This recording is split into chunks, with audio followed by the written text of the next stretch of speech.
월드컵이 진행되고 있습니다. 예년보다는 못합니다. 지금 월드컵 하고 있어? 이렇게 생각하시는 분들도 계실지 모르지만 아마 조금 이제 예선전이 지나고 좀 더 또 올라가면 사람들의 관심을 더 받지 않을까 싶습니다. 보통 때는 우리 나라 이런 거 잘 못 느끼다가 이렇게 월드컵이나 올림픽이 되면 이렇게 상대하는 적, 공공의 적이 있어서 그런지는 몰라도 이렇게 우리나라 이것을 좀 더 생각하게 됩니다. 앞으로 이어지는 그 경기에서도 우리 선수들이 태극 전사들이 선전을 해서 또 좋은 성적을 갖고 또 우리 대한민국을 더 많이 사랑할 수 있는 그런 기회가 될 수 있었으면 좋겠습니다.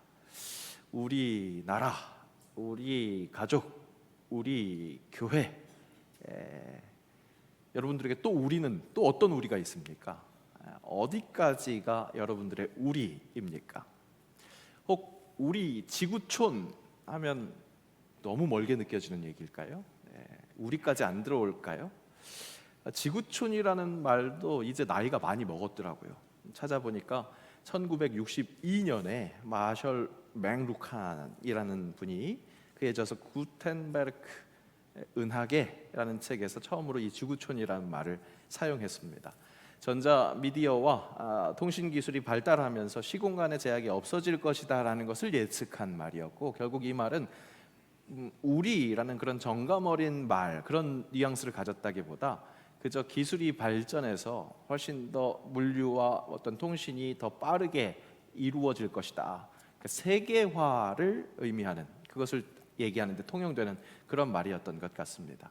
오히려 세계는 하나, 우리다 라는 것을 좀 더 느끼게 해준 것은 우리 서울에서 열렸었던 88 올림픽 주제가 기억하세요?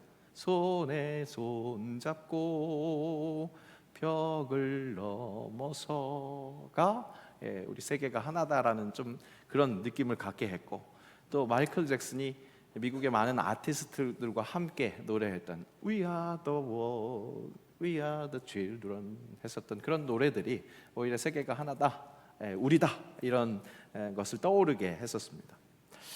여러분들에게 정말 이 세계가 하나다, 우리 지구촌이다 라는 말이 어떻게 다가오시나요?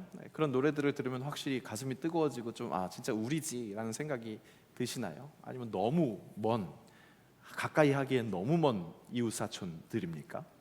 그런데 어떻게 하죠? 오늘 말씀은 우리의 품이 그 모든 것들을 품어야 할 만큼 넓어져야 한다는 것, 그것을 말씀하고 있습니다. 삶이 고달프고 힘들고 그렇게 고통을 겪으면서 탄식하고 있는 것이 단지 나만의 아픔이 아니라는 것, 나아가 단지 우리 사람들의 공통된 아픔이 아니라는 것, 모든 만물이 함께 그렇게 고통당하고 탄식하고 있다는 것, 오늘 말씀 그것을 가르쳐주고 있습니다. 오늘 여러분 암송 구절입니다. 일주일 내내 한번 계속해서 암송을 좀 시도해 보시면 좋겠습니다. 말씀을 함께 보겠습니다. 함께 읽습니다. 피조물이 다 이제까지 함께 탄식하며 함께 고통을 겪고 있는 것을 우리가 아느니라. 바울은 이렇게 모든 피조물이 함께 고통을 겪고 있고 함께 탄식을 하고 있다고, 우리가 그것을 다 잘 알고 있다고 그렇게 얘기하고 있습니다. 여러분 알고 계셨어요? 나만 힘들고 고통당하는 게 아니라, 탄식하고 있는 게 아니라 모든 피조물, 만물들이 고통당하고 탄식하고 있다고 알고 계셨습니까?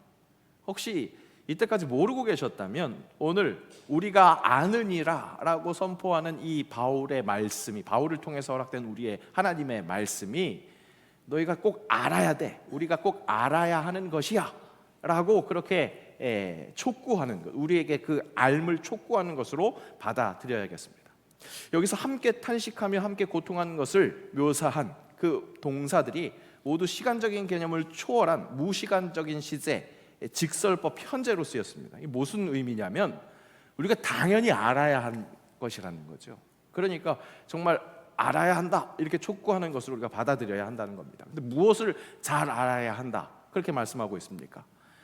모든 피조물이 함께 고통을 겪고 있고 함께 탄식하고 있다는 거예요. 함께 고통을 겪고 있고 함께 탄식하고 있다는 것. 여러분 어디서 굉장히 익숙한 라임 보이지 않습니까? 그죠? 네, 어이구, 네. 우등생들이 많아요. 보여드리지도 않았는데 바로 2026년에 우리 교회 표 함께 울고 함께 웃고처럼 함께 탄식하며 함께 고통을 겪고 있는 것이라고 그렇게 말씀을 하고 있습니다. 2026년 벌써 6째 달, 오늘은 3번째 주입니다. 이제 다음 주가 되면 정확하게 반을 꽉 채우게 됩니다.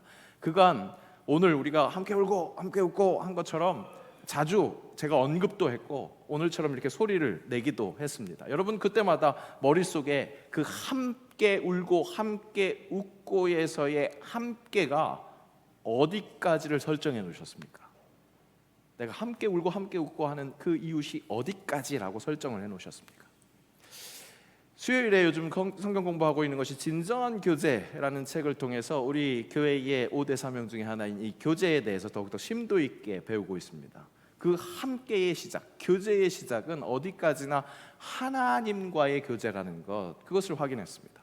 하나님과의 연합, 그 관계 안에서 하나님과의 친교가 이루어지는 것, 우리 교회는 결코 우리끼리 먼저 서로 친해지고 서로 위로하고 힘을 주는 그런 것이 아니라 우리에게 필요한 그 교제의 시작은 어디까지나 하나님과 그리스도 예수를 통해서 회복된 그 하나님과의 관계, 그 안에서 연합과 친교가 이루어진다는 것, 그 시작이라는 것, 그 하나님과의 교제를 기둥 삼아서 함께 울고 함께 웃고 하는 그 우리, 그것이 있다는 것, 그것을 확인했습니다. 그리고 오늘 말씀은 그 우리가 우리 가정, 우리 교회 그 정도가 아니라는 것을 알려주고 계십니다. 아직 우리라는 인식이 아직 그 정도에 멈춰 있다면 오늘 주님은 뒤통수 한 대를 딱 때리시면서 너무 통이 작아, 통이 넓어야 돼, 이런 말씀을 하고 계시는 겁니다.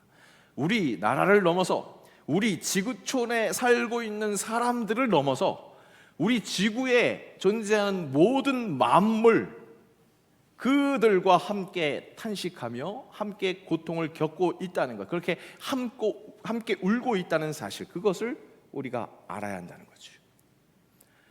왜 나만 겪는 고난이냐고 슬퍼하지 마세요. 이 찬양에서 위로받는 하나의 꼭 점은 무엇입니까?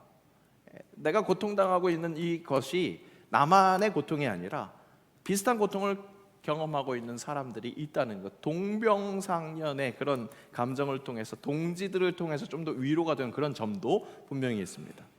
그런데 그 내가 경험하고 있는 그 고난, 고통이 나뿐만 아니라 나와 비슷한 사람뿐만 아니라 온 만물, 이 세상의 모든 피조물이 함께 고통을 당하고 탄식 속에 있다는 겁니다.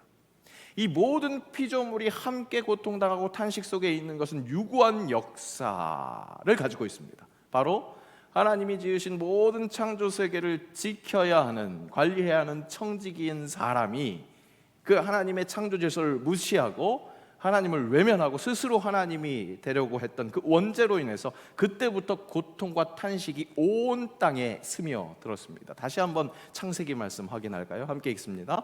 아담에게 이르시되 내가 내 아내의 말을 듣고 내가 내게 먹지 말라 한 나무의 열매를 먹었은즉 땅은 너로 말미암아 저주를 받고 너는 내 평생에 수고하여야 그 소산을 먹으리라.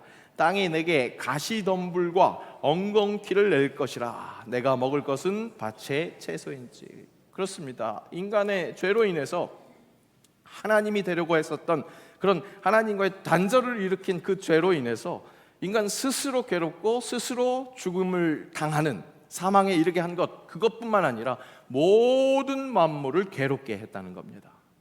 원래 지어진 대로 하나님의 형상대로 사랑해야 하는데 사랑하지 못하고 단절되어 있으니까, 생명의 하나님과 단절되어 있으니까 하나님의 생명을 함께 누리지 못하는, 그렇게 생명력을 잃어버린 그런 절망적인 상황에 갇혀 있는 것, 이것이 사람뿐만 아니라 모든 만물이 함께 당하고 있는 고통이라는 거죠. 그런 원죄의 상태가 인간이 일으키는 전쟁, 환경 파괴, 이런 것들로 증명되고 있습니다. 이 저주는 점점점 확대, 재생산되어 가고 있습니다. 그래서 온 피조물들이 겪고 있는 고통이 더해지고 있는 것이죠. 함께 고통을 겪고 있는 것이라고 번역된 단어, 오늘 말씀에서 함께 고통을 겪고 있는 것이라고 번역된 단어는 보통 해산의 고통을 표현할 때 쓰던 단어였습니다. 여러분, 해산의 고통 어떻습니까? 저는 경험해봐서 잘은 모르지만 죽다 살아나는 거잖아요, 그죠? 죽을 만큼 고통스러운 것. 근데 그 고통의 원인이 어디에 있다고요? 근원이 어디에 있다고요? 지난주 확인한 것처럼 인간 안에 욕심이 죄를 낳고 죄가 장성한 즉 사망을 낳느니라. 다 같이 죽을 수밖에 없도록 그렇게 첫사람 아담이 뿌려놓은 그 죄가 우리 마음속에 장마철 장독대 안에 드글드글하는 그 구더기처럼 탐욕으로 지금도 존재하고 있다는 사실입니다. 계속해서 죄로 장성할 그 탐욕, 그 징글징글한 것을 제거해 주실 유일한 분이 누구라고 그랬어요? 우리 주 예수 그리스도. 푸른 콩잎과 같은 푸른 예수, 그분이 우리의 마음을 정화시켜 주는데 어떻게 정화시켜 주시느냐? 용서해 주심으로. 그죠? 그분의 용서해 주심, 그것을 경험한 사람들은 그 푸른 예수를 닮아서 정말 이 세상을 다시 푸르게 하는 데에 쓰임 받을 수 있다는 것. 지난주 말씀 바로 그런 말씀이었다고 할 수 있겠습니다. 여러분, 예수 그리스도 그분이 허락하시는 구원, 그것은 여러분에게 어떤 의미입니까? 어떻게 받아들이고 있습니까? 죽어서 천국 가는 거? 거기에만 한정 지으시겠습니까? 여러분, 하나님을, 그분이 허락하시는 구원을 그렇게 지극히 개인적인 부분으로 축소시키고 싶으십니까? 선포합니다. 하나님은 만물을 온전하게 회복시키시는 분이신 줄로 믿습니다. 그리스도 예수를 통해서 이루시는 구원은 만물을 충만하게 하시는 은혜라고 이렇게 선포하고 있습니다. 에베소서 말씀입니다. 함께 읽습니다.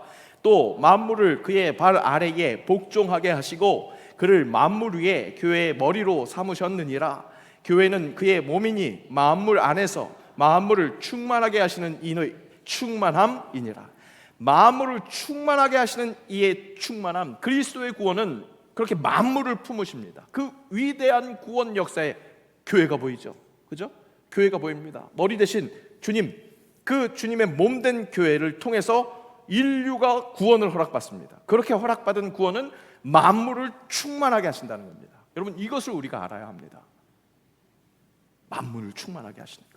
모든 만물이 원죄로 인해서 함께 탄식하면서 함께 고통받는 것, 그것부터 잘 알아야 합니다. 그런데 거기에서 멈추는 것이 아니라, 그렇게 한숨 쉬는 것만 잘 아는 것이 아니라, 그렇게 함께 우는 것에만 멈춰 있는 것이 아니라 함께 웃는 것, 그날을 위해서 이미 선포된 예수 그리스도의 구원의 은혜, 그것을 제대로 깨달아서 아직은 완성되지 않은 그 구원의 은혜를 이 마지막 때에, 그 구원의 은혜가 완성되는 기다리는 이때에 그 그날을 고대하면서 모든 피조물들과 함께 고대하면서 버티고 견디는 것을 넘어서 하나님의 사랑이 이루어지는 것에 쓰임받는 것을 사모하는 것, 그것이 우리가 이 땅에 살아가는 의미, 지금 마지막 때에 우리 삶의 의미라는 겁니다. 아까 함께 고통을 겪는 것이라고 번역된 그 단어가 보통 해산의 고통을 표현할 때 쓴다고 그렇게 말씀드렸죠. 죽을 것 같은 고통이라 했습니다. 그런데 해산의 고통은 그와 함께 어떤 고통입니까? 새 생명이 태어날 것을 소망하는 기대를 갖는 고통입니다. 그렇게 우리가 함께 이 모든 피조물들과 고통을 느낄 때, 탄식을 할 때 새 생명을 기대하면서 함께 탄식하고 그 고통을 이겨내는 그런 삶을 살아야 한다는 것이죠. 함께 소망을 품고 해산의 고통을 감내하고 있는 그 피조물들, 여러분, 이 피조물들이요, 오늘 말씀에서 무엇을 고대하고 있다, 아주 정확하게 얘기를 해주고 있어요. 오늘 함께 읽은 19절 말씀 함께 읽겠습니다. 피조물이 고대하는 바는 하나님의 아들들이 나타나는 것이니 말씀합니다. 네, 밑에는 안 읽으셔도 돼요. 제가 해석한 거예요. 하나님의 아들들, 여기에서 하나님의 아들들은 그리스도의 은혜를 체험하고 그 은혜의 해를 증언하는 하나님의 자녀들, 그러니까 성도들을 의미하는 겁니다. 모든 피조물들이 그렇게 주의 복음을 들고 나타나는 하나님의 아들들을, 이 성도들을 고대하고 있다는 겁니다. 여기서 이 고대하고 있다라고 하는 그 표현, 그 단어는 이 머리라는 뜻의 카라와 보다라는 뜻의 도케오의 합성어입니다. 무슨 장면을 연상시킬 수 있냐면 머리를 쭉 빼고 바라보고 있는 거예요. 그렇게 고대하고 있는 거예요. 그렇게 기대하고 있는 거예요. 이 모든 만물들이 함께 고통당하고 탄식당하고 있는데 그 모든 피조물들이 하나님의 아들들, 성도들이 구원의 복된 소식을 가지고 나오는 이것을 대망하고 있다는 겁니다. 구원이 완성되는 그날까지 하나님의 아들들, 모든 만물들에게 무엇을 보여줘야 되겠습니까? 바로 은혜 받은 자답게 충성된 모습, 예수 그리스도의 닮은 모습, 그것으로 섬기고 사랑하는 모습 아니겠습니까? 예수님이 잡히시기 전날 밤 제자들의 발을 닦으십니다. 그러면서 내가 너를 본을 보였으니까 너희도 이와 같이 하라, 그렇게 말씀하셨습니다. 그렇게 섬김의 모습, 사랑의 모습으로 우리 교회를 사랑하고 우리 가족을 사랑하고 우리 이웃, 우리 동료들, 우리 나라, 우리 지구촌을 사랑하는 것을 넘어서 하나님이 지으신 이 모든 피조물까지 섬기고 사랑하는 모습, 그것이 이 모든 피조물들이 고대하고 있는 하나님의 아들들, 성도들의 모습이라는 겁니다. 이미 시작됐지만 하나님의 나라가 가까이 왔느니라 예수님께서 선포하셨습니다. 이미 그의 나라가 시작됐습니다. 하지만 다시 오실 때 완성되는 그 나라를 고대하면서 함께 그 구원 역사에 동참하는 삶, 우리가 알아야 하는 것은 그렇게 죄로 인해 온 만물이 고통과 탄식 속에 있다는 사실이요, 그리스도 예수가 나에게 허락하신 대로, 그 은혜대로 구원이 완성되는 그날을 나도 고대하면서 그 고대한 자다운 삶, 사람을 사랑하는 것을 넘어서 모든 피조물, 모든 자연 환경을 아끼고 사랑하는 행함이 있어야 한다는 겁니다. 하나님의 아들들답게, 하나님의 자녀들답게. 어때요 여러분? 너무 무거운 짐이 지어졌나요?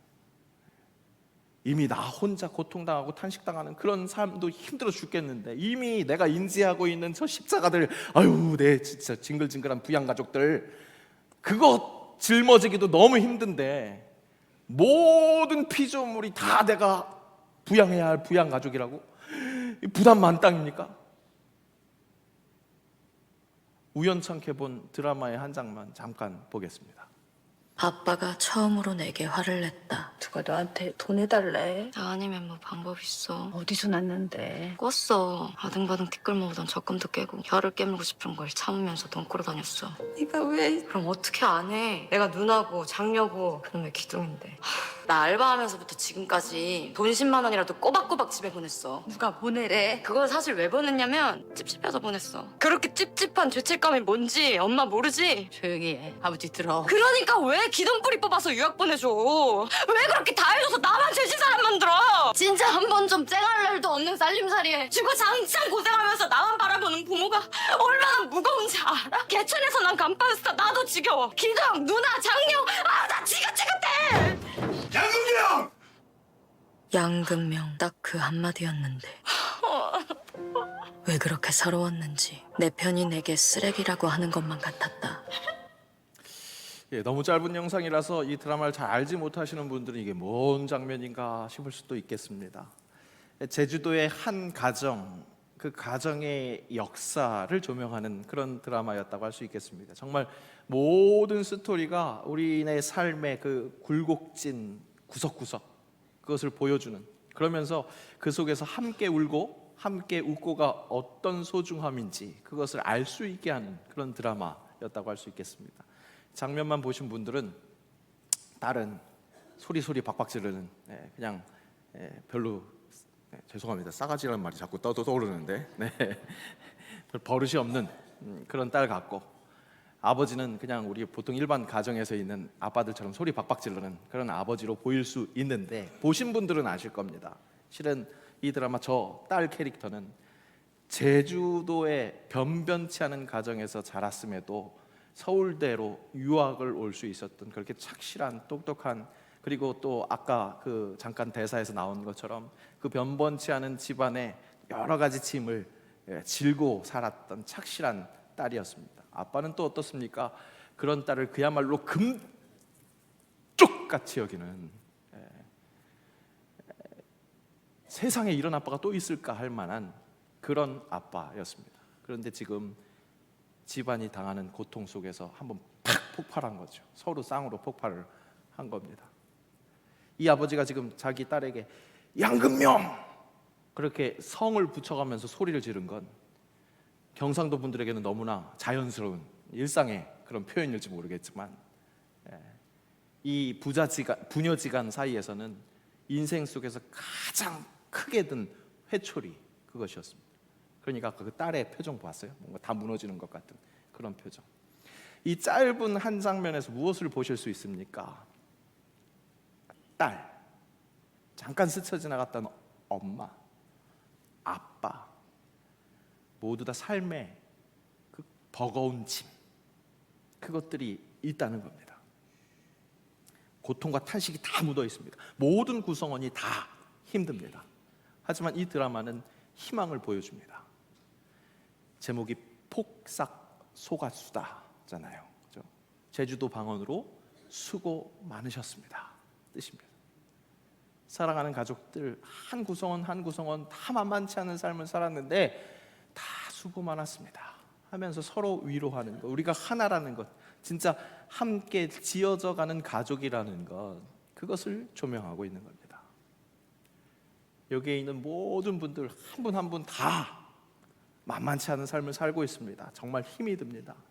그런데 그런 이미 힘든 나에게 모든 피조물이 그렇게 힘든 나를 고대하고 있다? 내가 우리 가족, 우리 교회, 우리 나라를 넘어서 이 지구상에 있는 모든 피조물에게 소망이 되는 하나님의 자녀가 되어야 한다? 나는 감당할 수 없는 너무 거대한 짐으로 느껴질 수 있습니다. 하지만 여러분, 이것을 기억하십시오. 우리는 우리 아버지 하나님의 한 가족이라는 사실입니다. 함께 울고 함께 웃고 할 수 있는 한 가족이라는 거예요. 우리에게 필요한 회복이 있습니까? 그 회복은 우리 주 예수 그리스도께서 하시는 겁니다.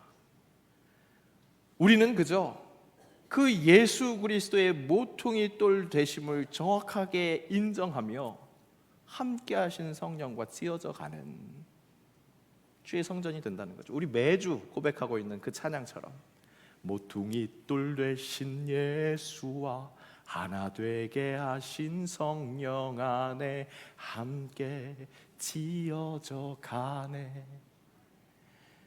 그렇게 지어져 가다 보면 예수님께서 완성하시는 그날이 오게 된다는 겁니다. 그렇게 함께 회복을 맞이하게 된다는, 함께 웃는 날을 경험하게 된다는 겁니다. 여러분, 그저 맡기신 일에 최선을 다하십시오. 그러면서 영적인 눈을 떠서 주변을 조금씩 바라보시기 바랍니다. 그때 모든 피조물의 탄식과 고통을 함께 볼 수 있게 되고, 그것을 우리가 함께 나눌 때 정말 나눠지는 것을 경험하게 됩니다. 광진구에서 하고 있는 다해용기 쓰는 것, 이것도 환경 보호를 위한 아주 작은 실천이 될 수 있을 것입니다. 우리 주변에 마음 상한 사람들, 그들을 바라보면서 폭삭 소가수다, 그렇게 수고 많으셨습니다, 그 한마디 하는 것도 우리의 회복에 함께 동참하는 그런 일이 될 수 있을 겁니다. 그러다 보면 하나님께서 나를 생각보다, 내가 생각하는 것보다 훨씬 크게 사용하고 계시는구나, 그것을 깨닫는 그런 순간들이 올 것입니다. 얼마 전에 제가 사역했었던 연동교회 그 위임 목사님과 부목사님 몇 분과 갑자기 식사를 할 수 있는 기회가 생겼습니다. 약속을 해놓은 게 아니라 갑자기 어떤 기회가 생겨서 식사를 하게 됐는데, 오랜만에 이제 이런저런 이야기를 나누다가 제가 요즘에 목사님들을 만나면 꼭 고백하는 그런 내용들, 그런 얘기를 하게 됐습니다. 목회를 이제야 한참 배워가고 있는 것 같다, 그런 얘기를 하는 겁니다. 돌아서면 해야 하는 설교, 그것을 준비하는 것도 지금도 역시나 아직도 만만치 않은 참 어려운 일이지만, 그 어려움보다 훨씬 더 어려운 것을 발견하고, 정말 목회는 만만치 않은 거구나, 이런 것을 느끼고 있다고 고백을 하는 거예요. 바로 다름 아니라 성도들의 아픔을 내 아픔으로 느끼는 것, 함께 아픔을 나누는 것.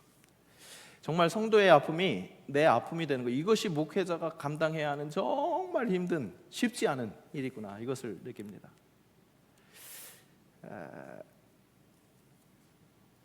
근데 제가 이렇게 말하니까 여러분, 앞으로 내가 힘든 거 목사님한테 얘기하면 안 되겠다, 이렇게 생각하시면 안 됩니다.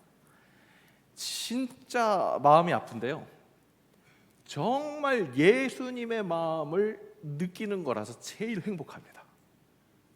고백하는데 2026년을 살아가면서 제가 참 마음 많이 아픈 거 기억날 것 같은데요, 그런데 그와 함께 참 행복했다는 거, 그것을 기억할 수 있을 것 같습니다. 고통을 함께 나누는 것. 워낙 제 요즘에 이 체험담이라서 제가 어디 가서 막 얘기는 하진 않고, 목사님들 만나면 자연스럽게 얘기를 하는 거여서 그날도 그렇게 자연스럽게 얘기를 했는데, 그때 그 말을 들었던 한 부목사님이 설교 시간에 제 언급을 했대요. 전해 들었습니다. 실명을 얘기하면 안 되는데, 아직 생존한 사람의 실명을 이렇게 얘기하면 안 되는데, 여러분들이 잘 알고 계시는 이근영 목사님하고 만나서 이런저런 얘기를 했는데 이런 얘기를 하셨다고 그렇게 얘기를 했답니다. 자신은 그저 설교 준비하고 또 부목사로서 교회가 필요한 일들을 하느라고 막 정신없이 움직이면서 이런 것이 목회인가? 라고 생각하고 있었는데, 그런 자기에게 성도의 아픔을 함께 나누는 아픔, 그 말을 듣는데 뒤통수 한 대 얻어맞았던 그런 느낌이었다는 거예요. 진짜 하나님이 너의 울이 넓어져야 돼, 통이 더 넓어져야 돼, 그런 식으로 말씀하시는 것 같았다는 겁니다. 그 얘기를 전해 듣는데 저도 그때서야 나는 그냥 내가 속에 있는 얘기를 그냥 했는데 그 말을 가지고 하나님은 영향력 있게 사용하시는구나, 그런 생각을 하게 됐습니다. 내가 이렇게 좀 괜찮은 목회자가 되고 있어, 이렇게 자랑하려고 했었던 말이 아니라 오히려 이제서야 목회를 배워가고 있다는 그 부족한 이야기를 나누었을 뿐인데, 그것이 다른 누구에게는 하나님이 너의 우리를 확장하라, 그렇게 뒤통수 때리는 메시지가 될 수 있다는 것, 그것을 깨달았다는 거예요. 그 목사님이 저보다 하수라는 이야기가 절대 아닙니다. 우리 서로의 부족함도 진짜 모퉁이 돌 되신 예수와 하나 되게 하신 성령 안에서 쓰임 받게 된다는 것. 내가 부족해서 이 모든 만물, 그런 모든 만물을 부양가족으로 삼는 거 불가능할까요? 아니요. 나의 부족함을 하나님은 사용하셔서 함께 고통당하고 탄식하는 이 날을 지나 진짜 진심으로 함께 웃는 그 날을 허락하신다는 것. 함께 울고 함께 웃고, 이 주제는 여러분 이 땅에서 우리가 그냥 잘 지냅시다, 그런 이야기가 전혀 아닙니다.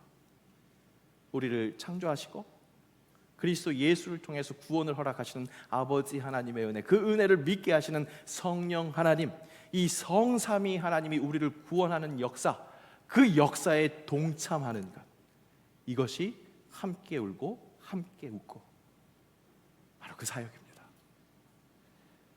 하나님의 아들들입니다. 하나님의 자녀들입니다. 주님 허락하신 그 용서를 온 마음으로 품고 이 세상을 다시 푸르게 하는데 귀하게 쓰임받는 우리 새영광의 귀한 권속들 되실 수 있을 줄로 믿습니다. 기도합시다. 우리가 알아야 할 것을 일깨우시니 감사합니다. 이 세상 모든 만물, 모든 피조물과 함께 울면서 예수 그리스도에 다시 오셔서 완성하실 그날을 고대하면서 예수 닮은 섬김과 사랑함으로 살아내는 것, 그러면서 점점 우리를 확장시켜 나가는 것, 그것을 일깨워 주셨으니 감사합니다. 주님 다시 오실 나를 고대하며, 그렇게 고대하는 주의 성도다운 삶, 작은 것부터 실제 실천하며 사랑하며 살게 하옵소서. 예수님의 이름으로 기도합니다. 아멘.